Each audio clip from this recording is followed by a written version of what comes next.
Hey, this is Damon West, keynote speaker and best-selling author of The Coffee Bean. You are listening to Chasing Birdies.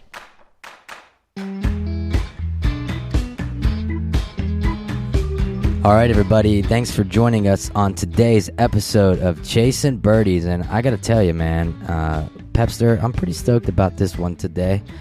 How you doing? Good, buddy, good.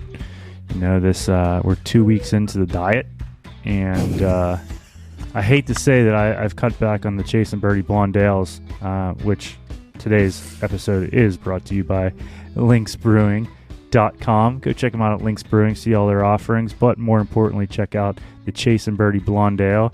You know, we got some cool shit happening for 2023 with the Lynx Brewing boys, so I can't wait for that one. I see you laughing, bud, about my diet, but you know what? 12 to 8, it's been good. I broke it once. I had to have breakfast one morning because I just breakfast is my thing, and but it's good, dude. Perfect. I'm not snacking as much. I kind of dig it, huh?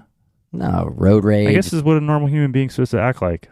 Yeah, absolutely, man. Absolutely. No, I'm proud of you for doing that, man. Cutting the beer out, although the Chasing Birdies Blonde Ale is exceptional, so you should add that back in. But you know what? You had a goal. You stuck with the plan. Now you're executing.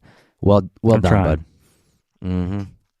Speaking of Lynx Brewing, I know Lynx Brewing is all over Pittsburgh, but we are just absolutely getting inundated with people wanting this beer. So people, hang on for your hats. Next year, we hope to make it a little more available. Definitely something that we're working on over here on our end. So appreciate the patience on that. Our boy Becker was over at Pikewood, bud. Becker was at Pikewood. Shout out Jeff Becker, Lynx Brewing. He said he loved the course, what's there not to like, bud? What's there not to like? While Becker is chasing his little white golf ball over the place, our boy Rory McIlroy took over the world's number one. And I think this might be the third person this year for world number one, which, again, you know, you think about what Tiger did when he was number one for years at a time.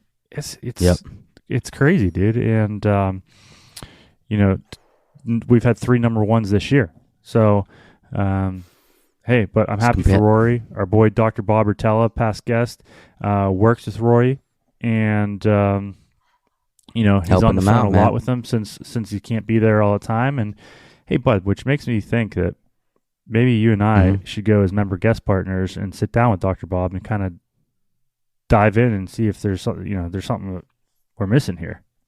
But he's got no cure. If anything, he's going to tell us, hey guys, why don't you maybe not do that this year?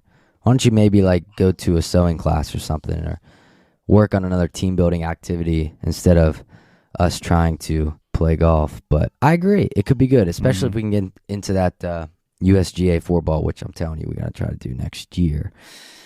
We keep saying about every year, but hope, right? So think about this.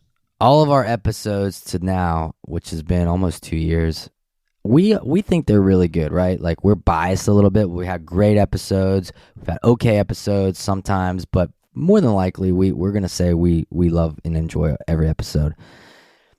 Buddy, today's guest, Damon West, I got to tell you, is one of the most inspiring podcast episodes we have ever done. Do you agree? I would agree with you. We have to thank my sister and my father for setting this one up.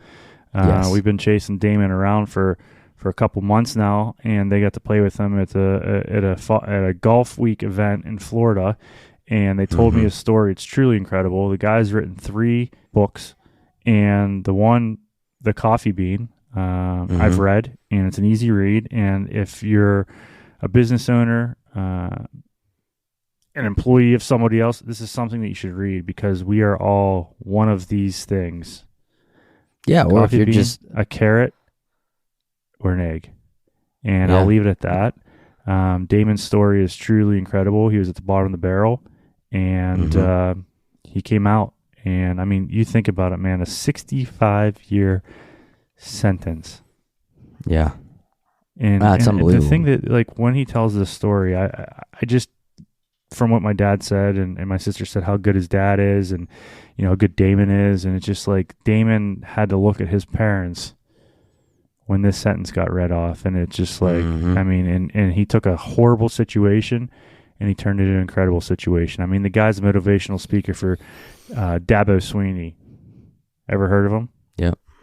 Who's the guy down in Tuscaloosa? What's the guy's the University of Alabama football coach? What's his name? Nick Saban. Nick Saban, motivational speaker for him too.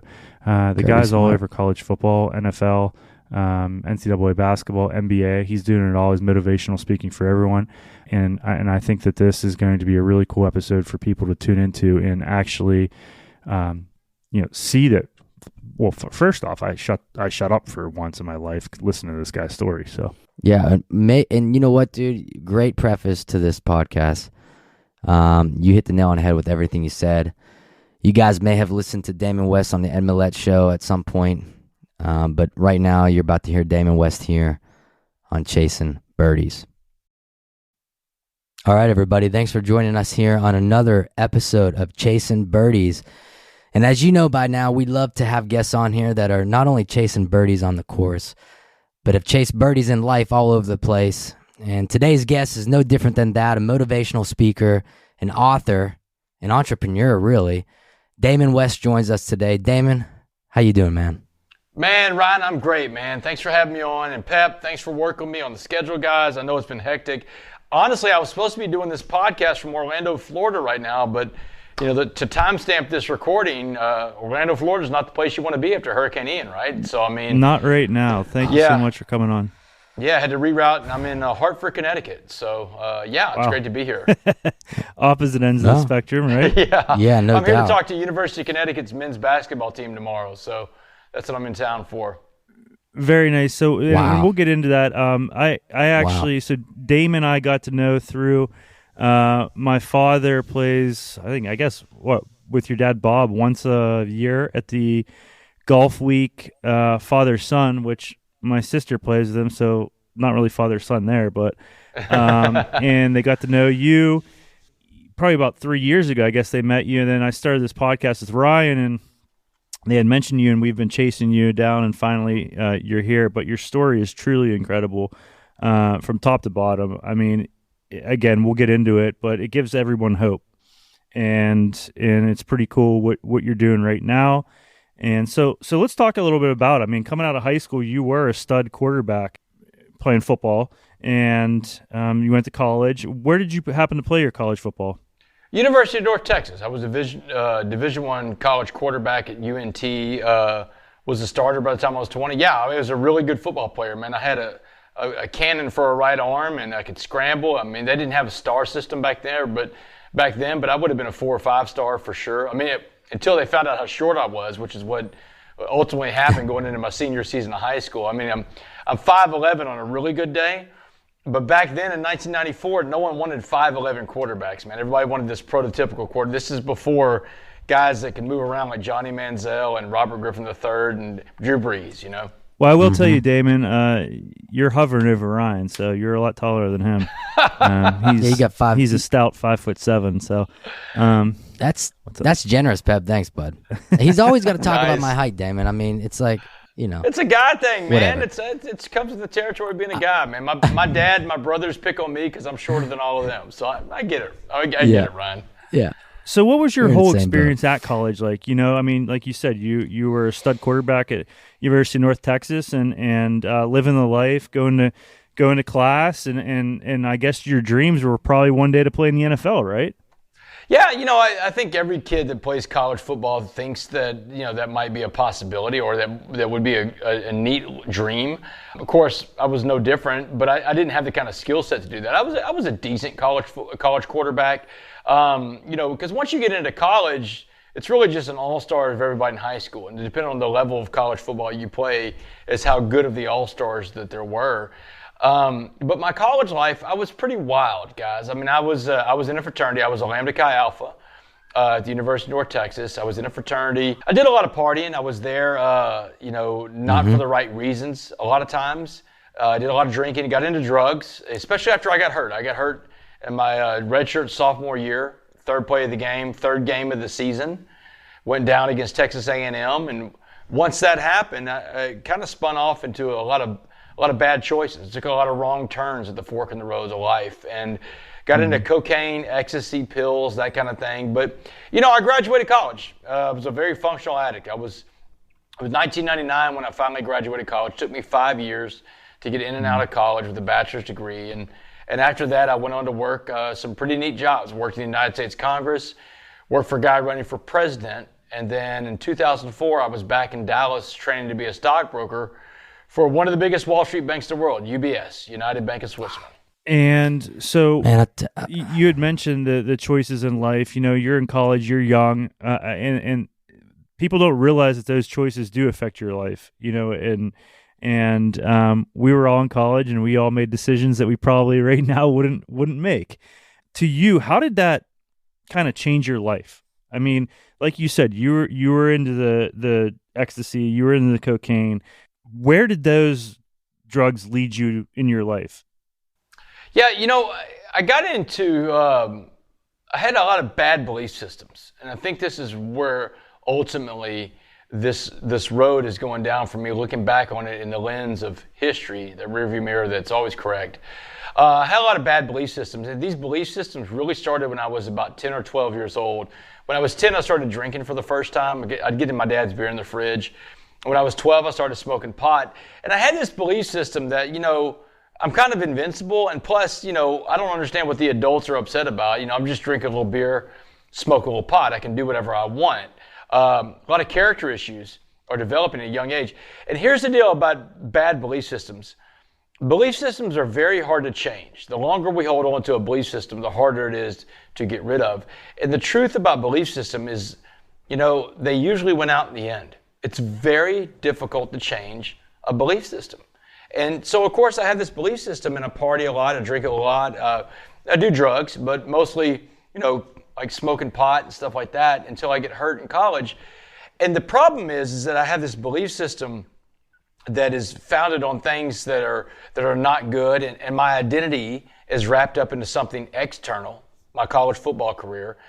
And once the college football career was removed from my life because of an injury that ended it prematurely, I get up to this fork in the road in life, and my identity is gone. And instead of trying to deal with life on life's terms, which is what I've never done because I've always been inebriated, I've always put in chemicals to change the way I felt.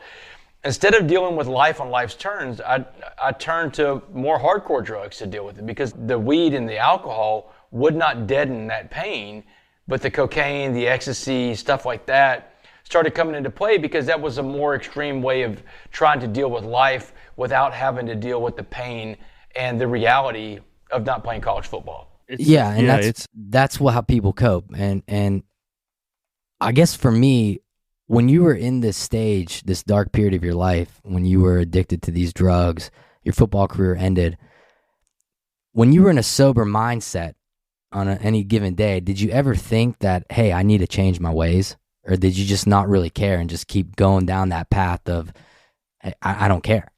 I had this idea. So this is the thing about it. I look back at it now, I'm in the early stages of my disease of addiction. I'm an addict. And what that means is that I suffer from this disease of addiction. And as an addict, it means that I don't have control over drugs and alcohol or whatever your addiction is. And as such, today in my life, I have a program recovery, which is AA. I go to my AA meetings 3 times a week. I have a sponsor, talk to them all the time. I work the steps. In my life of recovery, I have tools to live with my addiction, but when I'm in my addiction, when any addict is in their addiction, they do not have tools to live with their addiction. And one of the biggest problems about being an addict is that you have this idea, this fallacy of control. You think you have control over all these things that are going on. You think you have control over the drugs and alcohol, when the reality is you don't have control over that. It has control over you. And I think that in my delusional mind as an addict, I always thought I had control of this stuff. Like, hey, you know what? Yeah, I may be out there doing some drugs and stuff like that, but I'm still in control of this. I can stop anytime I want, or I can slow it down. I'm still functioning. I still have a job. I graduated from college. It's all these things that are on the periphery that makes it look like you've got this, you've got this licked. And one of the things that's a big hindrance for some addicts, was for me, is when you're a semi-intelligent person and you think you're smarter than everything going on around you. You think you're smarter than this disease, and you think you're smart enough to think your way out of anything. Or maybe you think you're a smooth enough talker, which is me too. I thought I could talk my way out of anything. I could get into some trouble, but I could get myself out of it too. And life had always taught me that, especially when I was a really good athlete. You know, things just seem to happen for really good athletes a lot of times, and that's not necessarily a good thing. It's not a service that we do for gifted and talented athletes. We let them think that, you know, they can get away with things just because of their ability to play a sport. So when did it get to a point, Damon, I mean, where you're like, all right, you know, you went to college, you got into it. When did it get to a point where you're like, I need to change my life? You know, is there a certain point after college, during college, while you were doing these drugs? Yeah. So, I mean, it's a good question. And I tell you, it has to do with hitting rock bottom. And everybody's rock bottom is different. Rock bottom is the place you go to where there's just nowhere else to go. And so you try to find a way up at that point. Some people never hit rock bottom. My rock bottom was May 18th, 2009. I can tell you exactly where I was on the day. I was standing in front of a jury in Dallas. And a jury, these 12-minute women in this jury box, they've just listened to a 6-day criminal trial. Criminal trial against me for the crime of engaging in organized criminal activity. And they've got me dead to rights. The evidence is overwhelming. I'm the mastermind of a ring of burglars, a bunch of other meth addicts like myself, breaking into people's houses to steal for meth. And the jury heard so much evidence against me. And these crimes, y'all, these crimes were non-aggravated, meaning that no one was ever home during the commission of my burglaries. I never saw my victims. They never saw me. No weapons were ever used. These weren't violent crimes. These were property crimes around meth. But at the end of that 6-day trial, on May 18th, 2009, the jury had heard enough and they hated my guts, and I gave them every reason to hate me. And at the end of that 6-day trial, the jury went to deliberate for 10 minutes on my punishment. 10 minutes, y'all. I don't know how much Law and Order you watch, but if a jury's gone for 10 minutes, man, it means they smoked you. And man, they bring me back into the courtroom. I didn't have time to eat the bologna sandwich they gave me on the break. 10 minutes is not a long time. They bring me back into the courtroom. Y'all, I'm a white, middle-class guy in America. I've got a lot of support from my family. I've got 2 paid attorneys. I didn't have a court-appointed lawyer. 2 paid attorneys. Man, they bring me back into the courtroom. My second chair counsel, this woman named Karen Lambert, my second attorney, she looked at me and she says, brace yourself, it's going to be bad. And I'm like, how bad, Karen? She said, while you were gone for that brief 10 minutes, the jury sent a note into the judge from the jury room. They wanted to know if they could give you life without parole. Life without parole, man, that is a capital punishment. These are not capital crimes. Capital crimes are crimes where you kill someone in the commission of your crime. And I'm like, Karen, no one even got hurt, much less killed. This is crazy. She said, brace yourself. The judge called the court back in that day.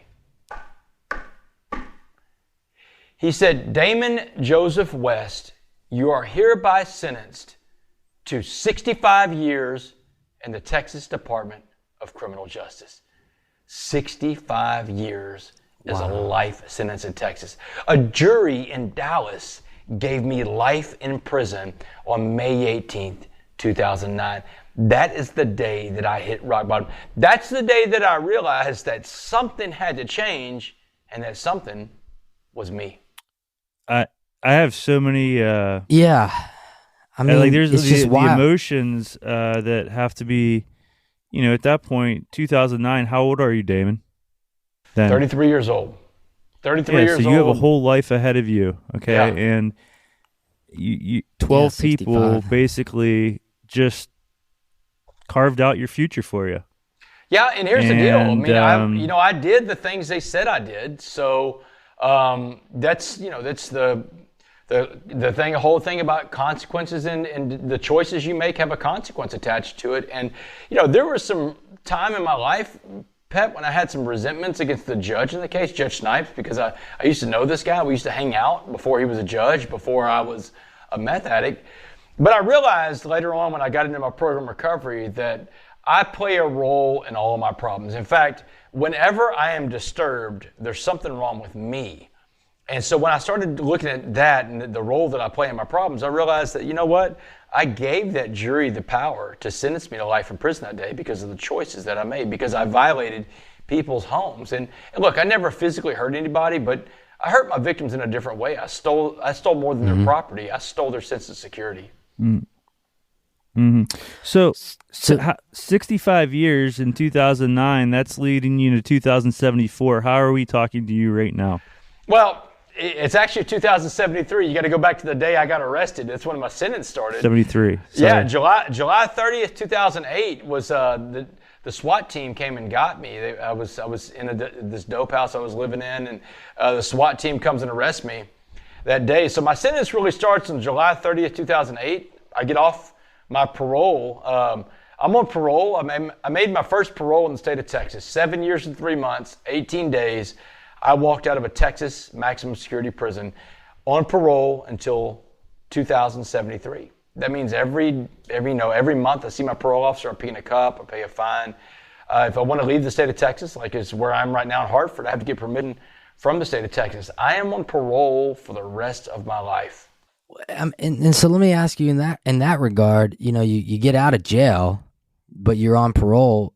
It's got to feel like a win, right? Like, even though you're on parole, you have your life back in a sense. Or was that hard to deal with, to try to rationalize how much longer you're going to be on parole, basically the rest of your life? Dude, no, you hit the nail on the head, Ryan. I mean, here's the deal. Every day that I wake up in this new life, I've been out of prison for almost 7 years at this point for when we're recording. Every day that I wake up and my feet don't hit the cold concrete floor of that prison cell, I'm winning. And I mean, I'm telling you, man, I have been on a roll for almost 7 years, man. I mean, my worst day out here is better than my best day in prison. Everything in my life is viewed through the lens of the adversity that I've had to face. And that's the whole point of the story when I go around telling it to people all over the world, is that we have this amazing thing in life called perspective. We know what a bad day looks like. Some days we'll get pulled into this mindset that this is a horrible thing, all these bad things are happening, when in reality, if we just take a step back, we realize we have gone through what a real bad day is. This isn't one of those. In fact, a lot of times it's not even close to what a real bad day looks like. It's like when you're sitting in traffic. Some days you sit in traffic and you're mad, you're angry, the traffic bothers you. Then there's other times as you sit in traffic and it doesn't bother you at all. Is it the traffic or is it your mindset? It's always the way you see the situation that you're in. Position determines perspective, Ryan. That makes perfect sense. And that's kind of what I was thinking from my perspective here, hearing the story. Like, yeah, you have to shift that internal thought process of where you are today versus where you were yesterday and how that life has changed in a better way. When you got sentenced, I know you said you had all the evidence in the world against you, but so there was really no reason to appeal the sentencing, correct? I mean, what did your attorneys think? Yeah, no, that's it's kind of semantics. You said to appeal the sentence. Look, just because you're found guilty doesn't mean there's not room to appeal something and try to find a way, to lessen the severity of it. Like, for example, when I was in prison, I did my own legal work. I was trying to get myself out of prison. There's kind of an axiom that everybody in prison wants out. That's really true because most people in prison want out, and I was one of them. So I did my own legal work when I was in prison. And I wrote this appeal when I was in there, and the appeal ultimately did not end up being successful to remove me from prison or shorten my sentence. But what it did is it got the attention of some lawyers in this town called Beaumont where I live. And this one lawyer that owned his own law firm there, a guy named Walter Humphrey, he has the most prestigious law firm in Southeast Texas. I sent him a copy of my brief that I wrote, and he gets back in touch with me and he tells me, he said, hey, you put together a hell of a writ for a guy that's never been to law school. When you get out of prison, if you get out of prison, come see me. I've got a job for you. And this writ that I wrote in prison ended up being my resume for the first job that I had. When I got out of prison, second day out of prison in 2015, I'm working at the most prestigious law firm in Southeast Texas because of a writ that I wrote that was ultimately unsuccessful in its mission of getting me out of prison or shortening my sentence, but it got me my first job out of prison. So, and that's another lesson in life. Sometimes the things that we set out to do aren't exactly It's not the intention it's not the result we were looking for, but it does exactly what it was supposed to do. Sometimes in life, we plan things out, but that's not how it's supposed to be. Or, as I tell people all the time, man plans and God laughs. That's kind of how life works. Yeah. 100%. Yeah, you can't fight the bigger picture, that's for sure. Or it's out of our control, That's a good way really. to put it, man. Well, and everything in life happens for a reason. Good, bad, and indifferent. Damon, you were put through some adversity in your life, and look what's on the other side. Look where you're at right now. I mean, you truly appreciate life right now. Your story is just, to sit there and be told 65 years, I don't even know what I would do. It took my breath away. It's like being kicked in the stomach.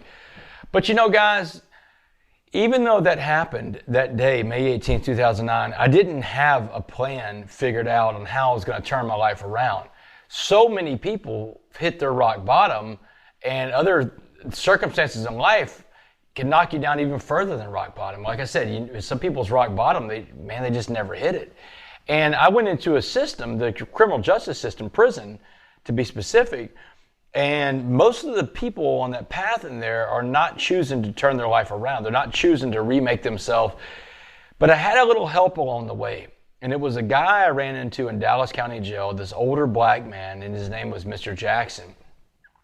And Mr. Jackson revealed to me one of the most important lessons I've ever learned in life. And this is, this goes back to the whole concept that I tell people all the time, whatever faith you are, you can believe whatever you want in life. I'm not here to push any faith on anybody.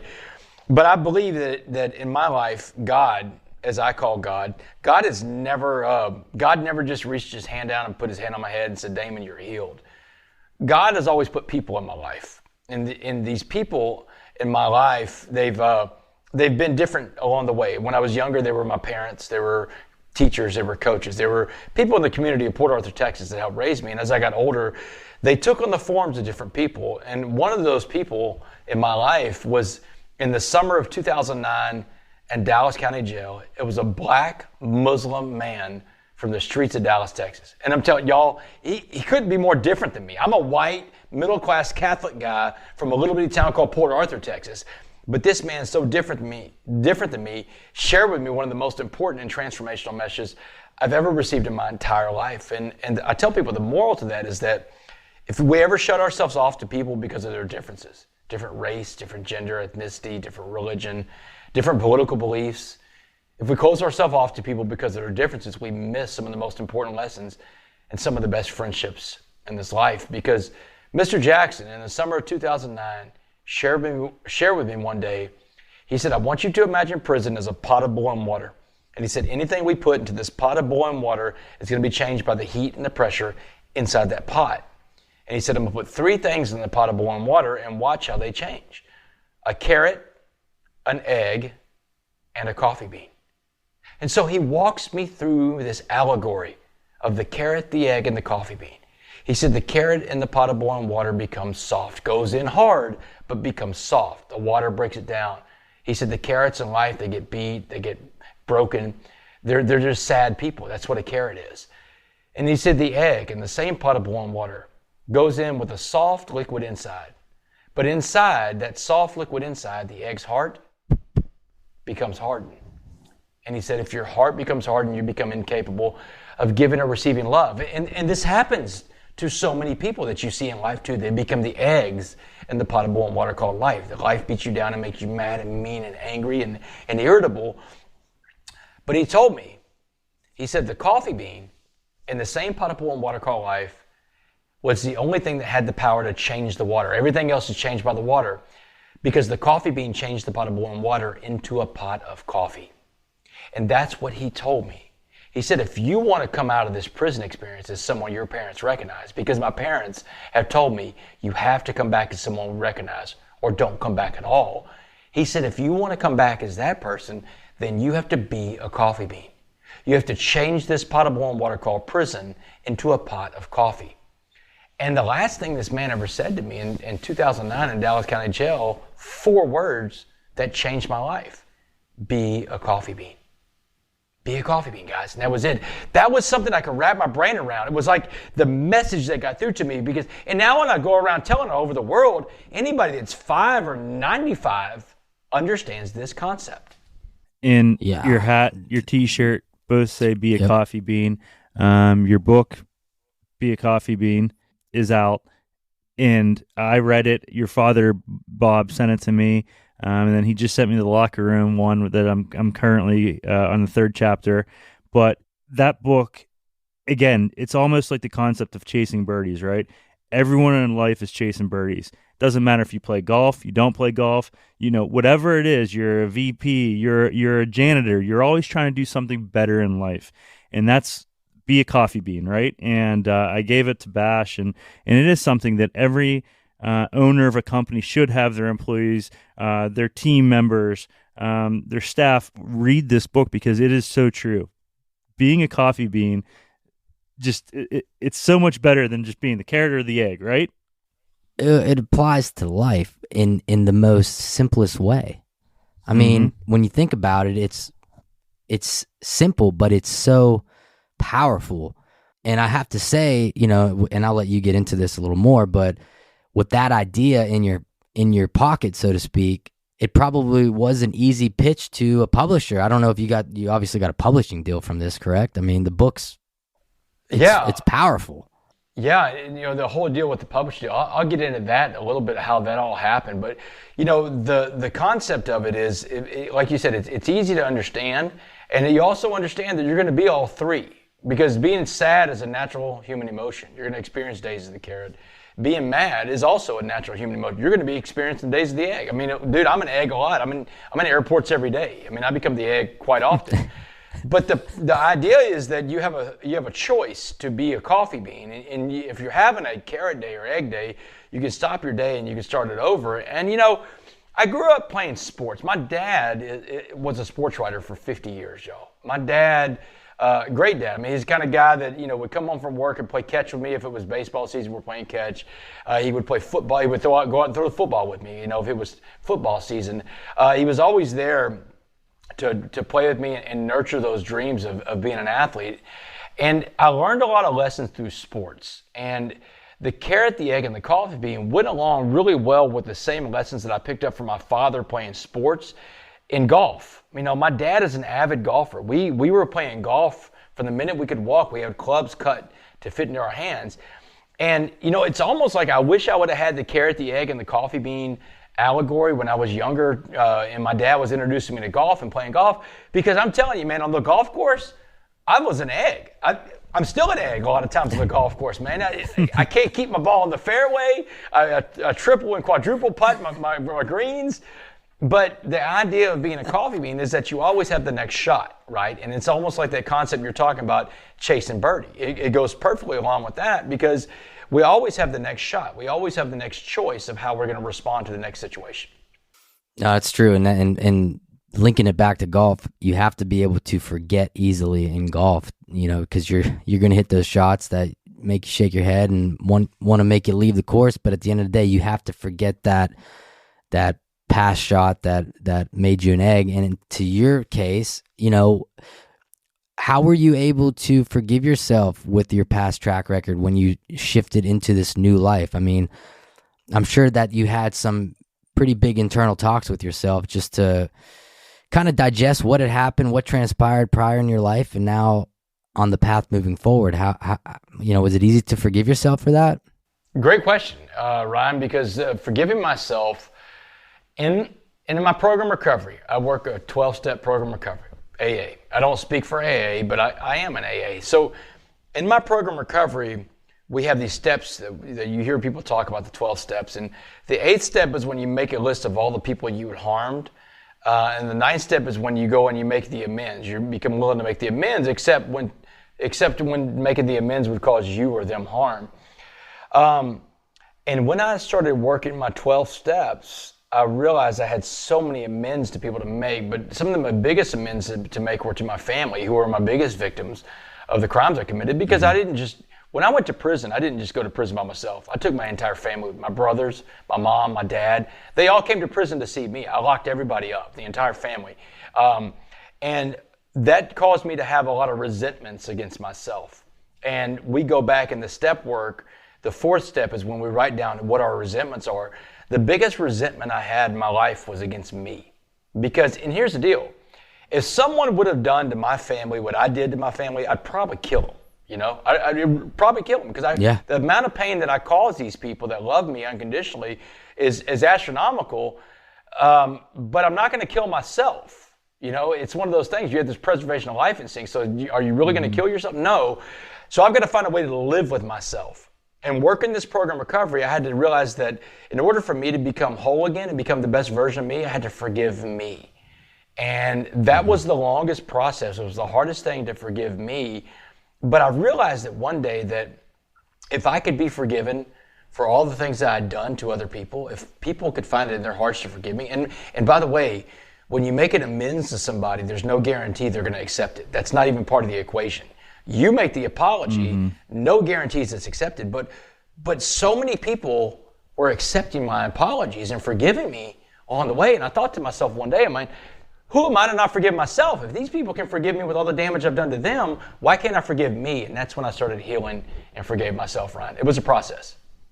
Yeah, that's exactly what it is, and that's it takes a lot. And again, coming from this position you were in with all that adversity, it's remarkable, Damon. I mean, it's absolutely remarkable.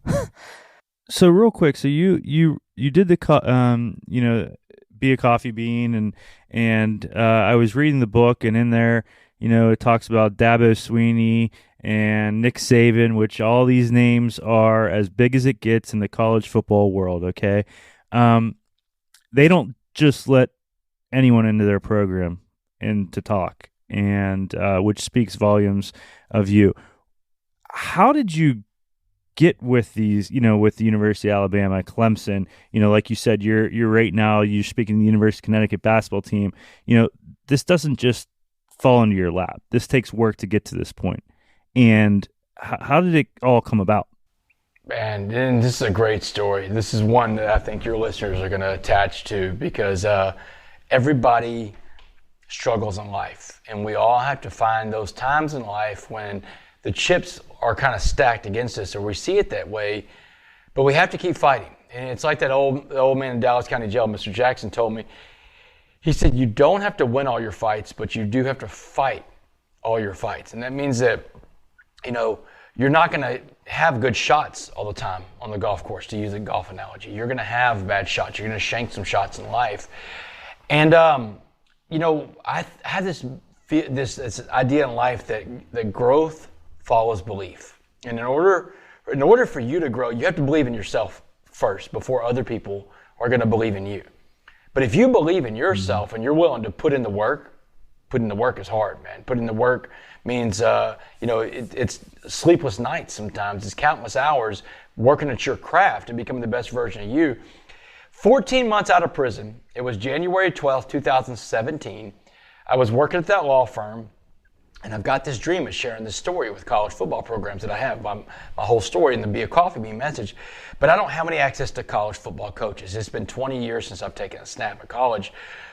A buddy of mine calls me up. He's got an extra press pass to the Bear Bryant Coach of the Year Award. They're going to name the best college football coach in America. The 8 best coaches in America are in this room. And he calls me up and he says, hey, Damon, I got an extra press pass. He works for the media. Do you want to go? So I was like, yeah, I live 90 miles from Houston. So I drive the 90 miles from Beaumont to Houston. He sneaks me in. I get on the floor and I start meeting all these coaches and shaking their hands, and they're all there, guys. USC, Wisconsin, Penn State, PJ Fleck, and I'm shaking all their hands, and every coach I meet that night slams the door in my face. I mean, it's brutal. It's a bloodbath. I mean, everybody's telling me no, no, no. In 1 hour, I've been told no 7 times. 7 of the 8 coaches have told me no, and I'm in the corner of the Toyota Center licking my wounds, feeling sorry for myself, and the voice in my head tells me, go home. Go. Quit. It's over. It's not happening for you. This is a dream that you're not going to get.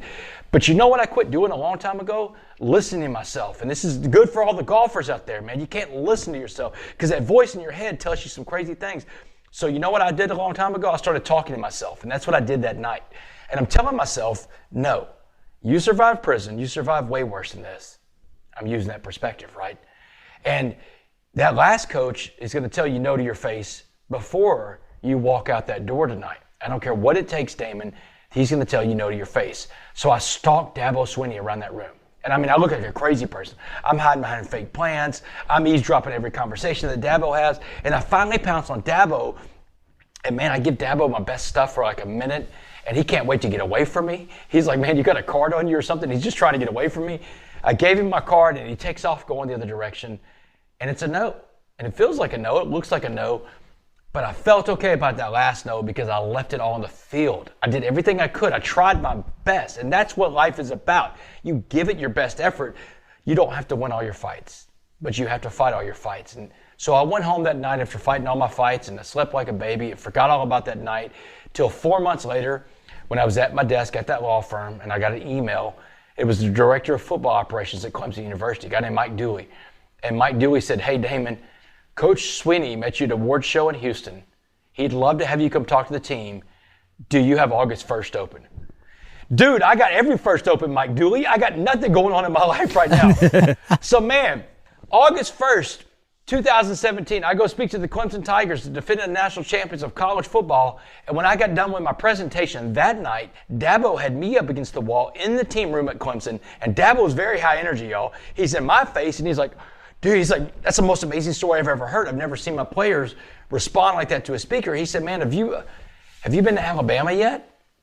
And I'm like, no, Dabo, I've been to Clemson, dude. I hadn't been anywhere. So he said, I just texted Nick Saban, told him what I was watching.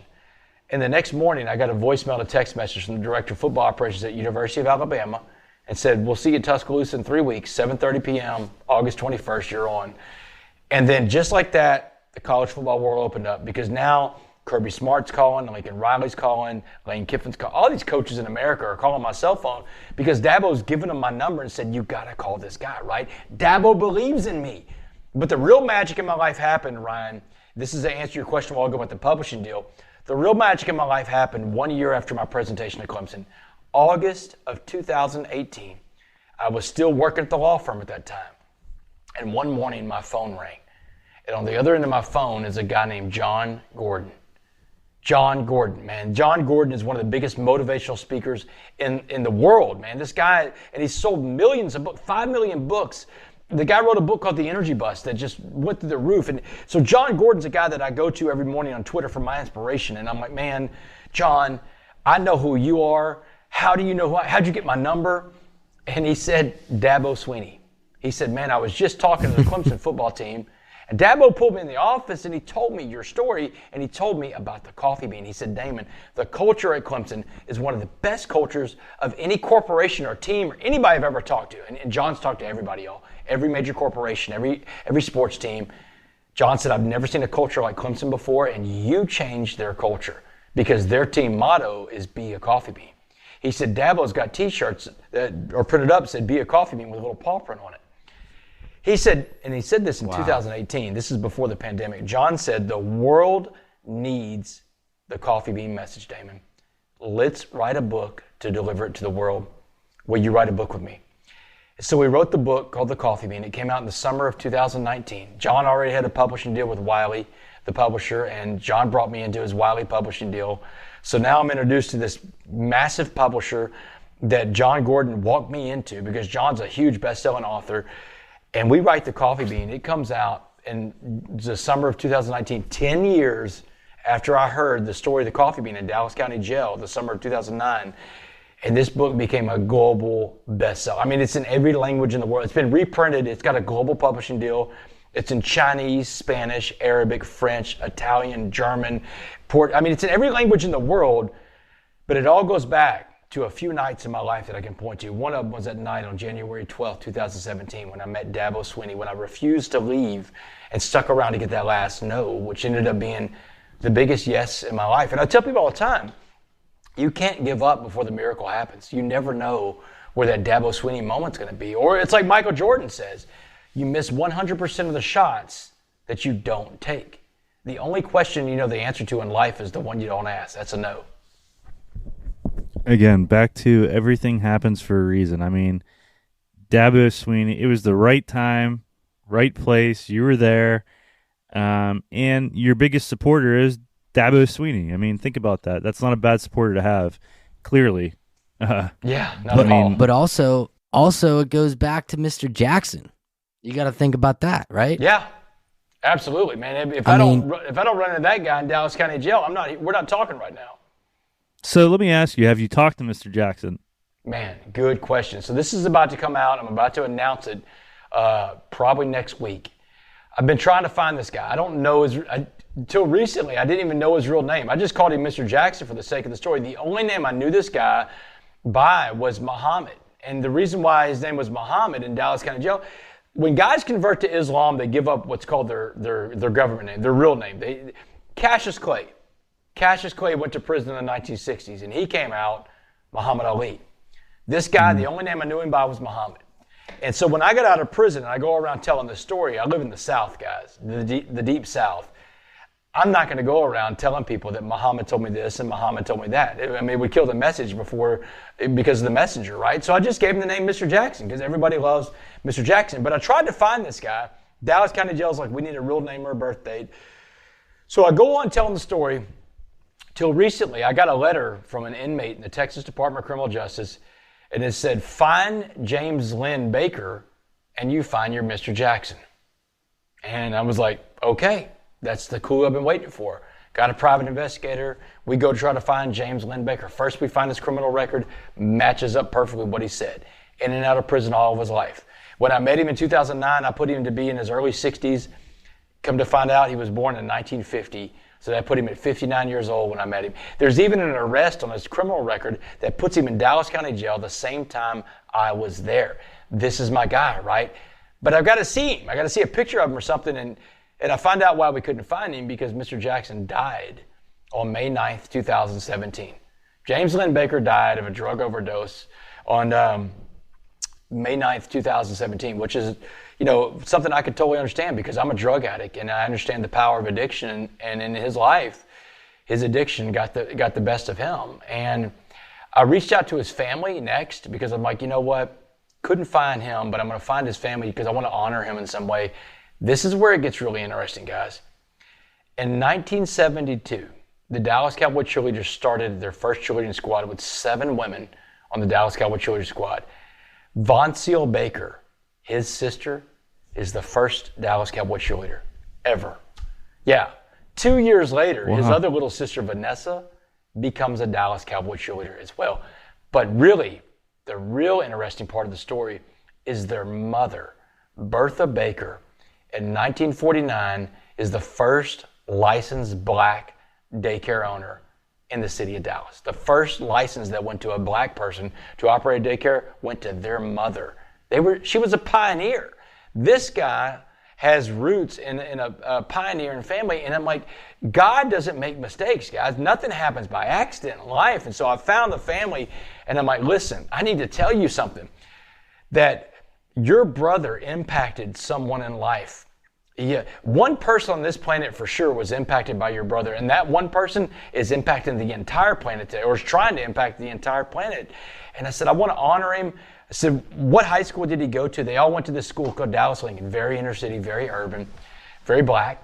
And I said, I want to put an endowment for a scholarship, a $10,000 scholarship every year to give to a boy and a girl, the James Lynn Baker Be a Coffee Bean Scholarship in perpetuity. So every year from here on out, a boy and a girl that graduate from his high school in the inner city of Dallas will get an educational opportunity because 2 guys met each other in Dallas County Jail in the summer of 2009.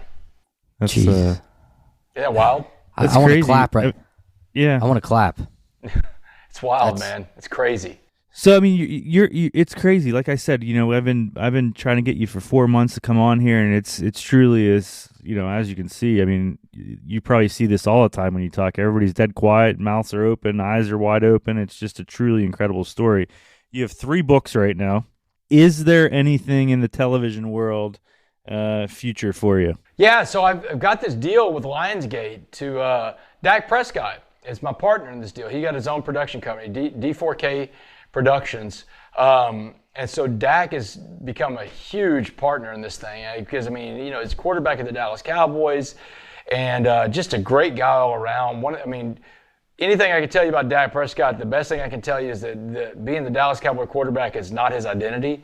It's his job, and he uses that platform to help so many other people. And I'm just one of those people that he's helped in life, because when he got involved in the project to turn my life story from my book, The Change Agent, into a television series, everybody took it serious. Lionsgate took it serious. And so now we've got this project where we're getting ready to go and start pitching it to all the streaming services. An 8 to 10 episode limited series called The Change Agent, based on my life, from my book, my autobiography.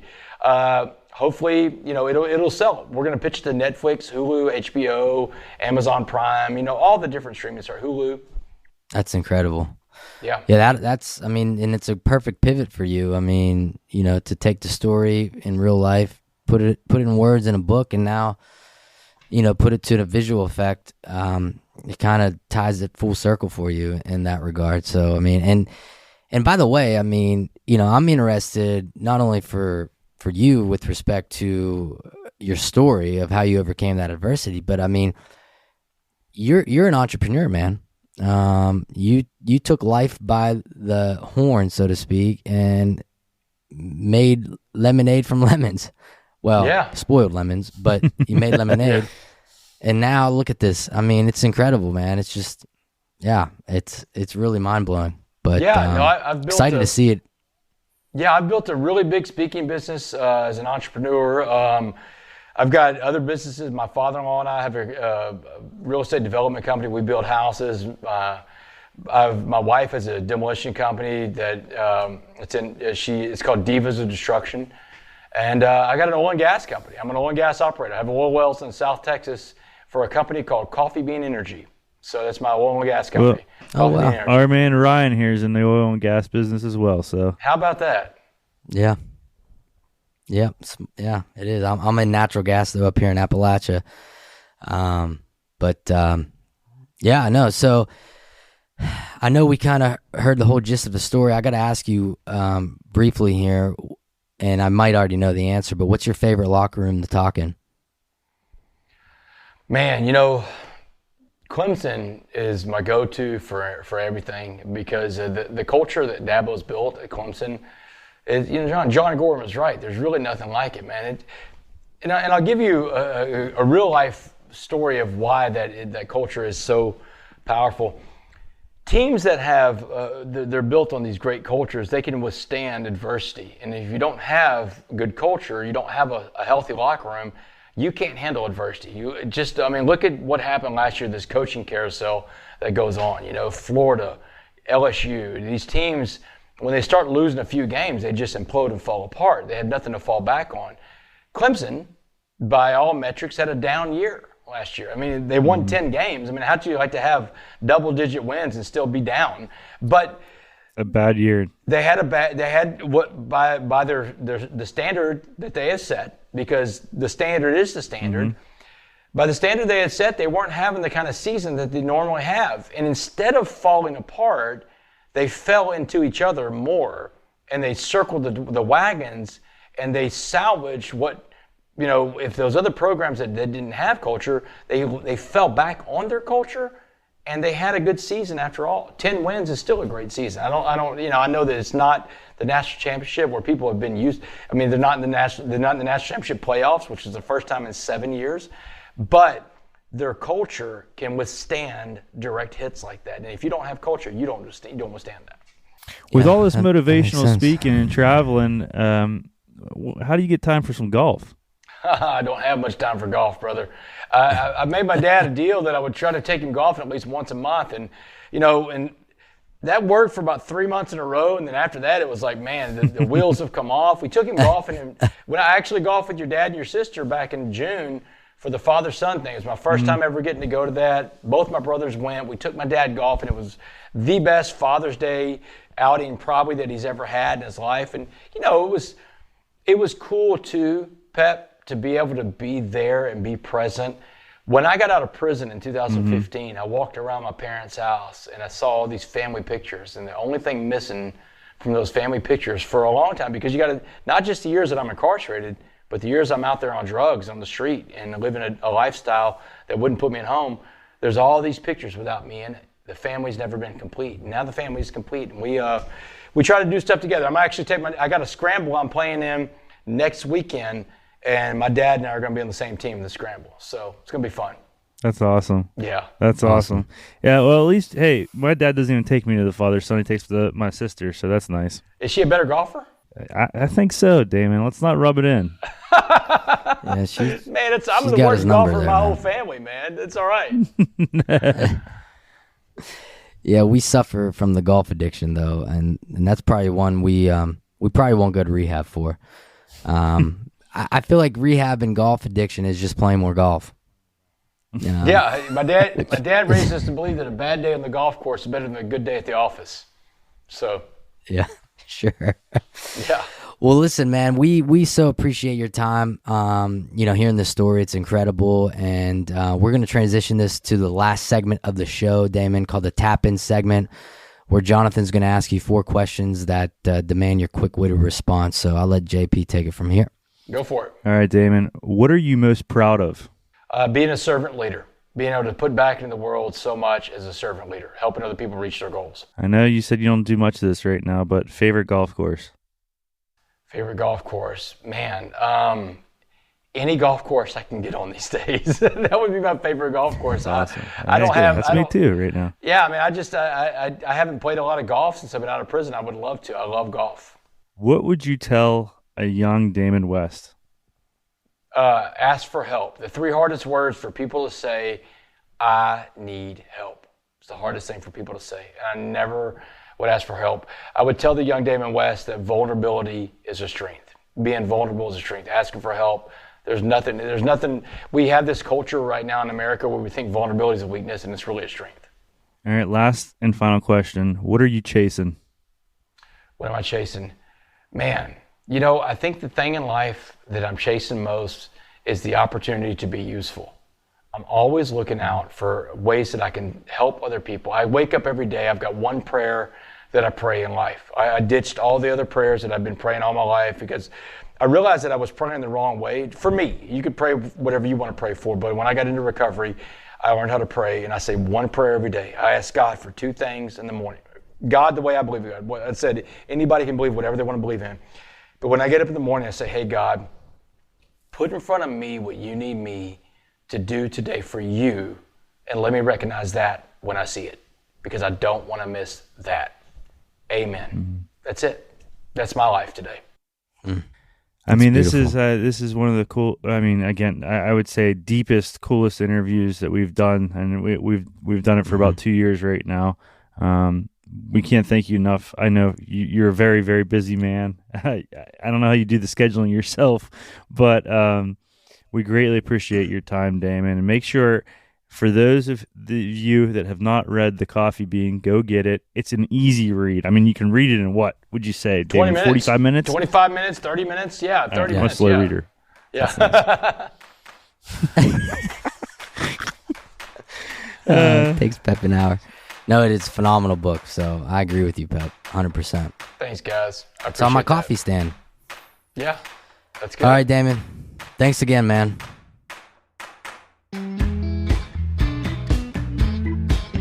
Well, I mean, Damon West is, again, he's truly an incredible person. Thank you, Damon, for coming on Jason Birdies to tell your story.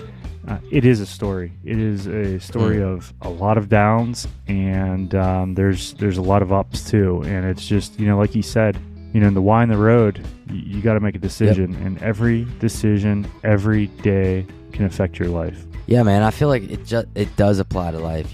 So many people get down on certain things, and it's natural, right? Because we're human.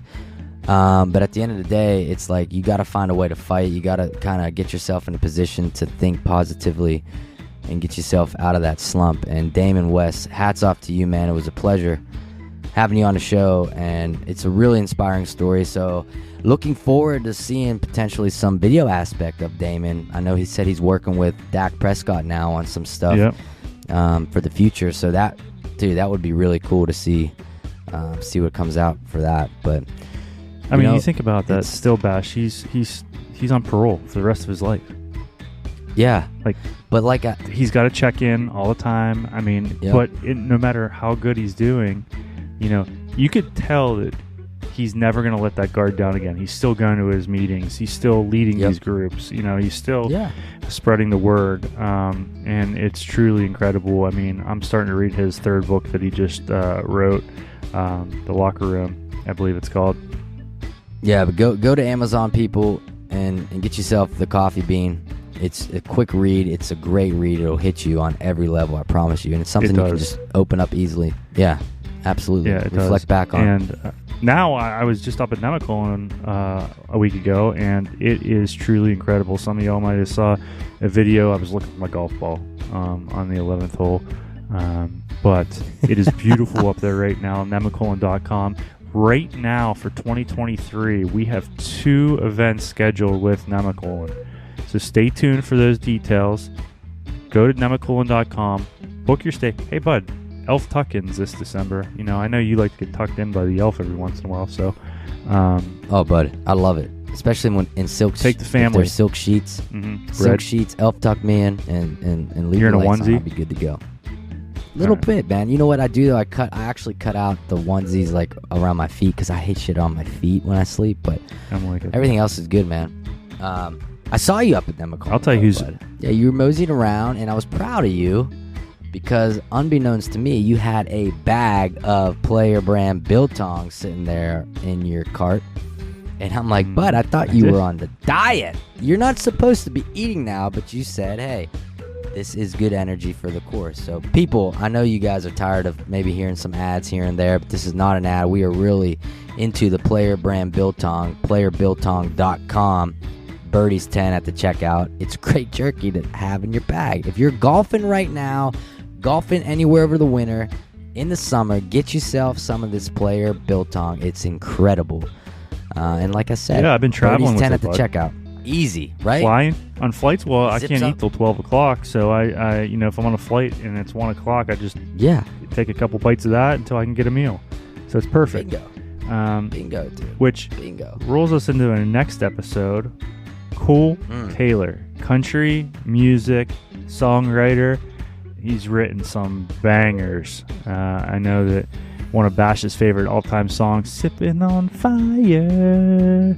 Oh yeah, he sounds just like FGL. Yeah, great song, by the way. But I mean, he's written a new song on Hardy's new episode. So our country music fan base, tune in for the next episode of Chasing Birdies because we got another hit songwriter here, Cole Taylor. He talks about playing Augusta National with the boys. Yep. I was talking to a guy last night. Actually, I had 2 weddings to go to. And, you know, we were talking about golf and whatnot. And, you know, he's like, hey, man, I know somebody that got the call. He's like, I could only take nobody with me. It was just me. I got the call. Couldn't take any guess. Had to make it down there to Augusta. Incredible. Would you go, I'm waiting for that. Would you leave me and B-Cats behind? I mean, you would. You're such a little rat. You would. Well, that's nice. But if you got a call and it was only one, would you go? Absolutely. No, I decline. Would you go? At this point. Oh yeah, I probably right. would. Yeah, I probably would. You'd be right. Actually, that would be a great. Let's see what people would say. You know, hey, would you go to Augusta if you got a call for one? Leave your buds behind. Probably. There you go. Call for one to Augusta. You going or you not going? If your buddies can't go, you're going. Don't tell me otherwise. Well, if you're Anyways, going to my Augusta, man, make sure you head over to chaseabirdies.com and pick up some of our swag to wear on that flight down to Augusta if you're a party of one. There's some good stuff. We got some hoodies. We got some quarter zips from Holderness and Bourne, polos, some cool hats. And stay tuned. There's going to be some cool things happening on the website too. So chaseandbirdies.com, Instagram, chasin_birdies. Like, listen, love. Yep. Have a great week, bud. Buddy, listen, man, I just hope you keep this diet going. You're going to be great for next summer on the course and for your summer, which is your wife. Hey, guys, thanks again for listening here on Chasing Birdies. Thank you to Evo and Simpler Media for putting this thing together. Jacqueline DiPaterio, Rachel London for all your social media help. We appreciate the love, everybody, and we hope to see you here in a couple of weeks.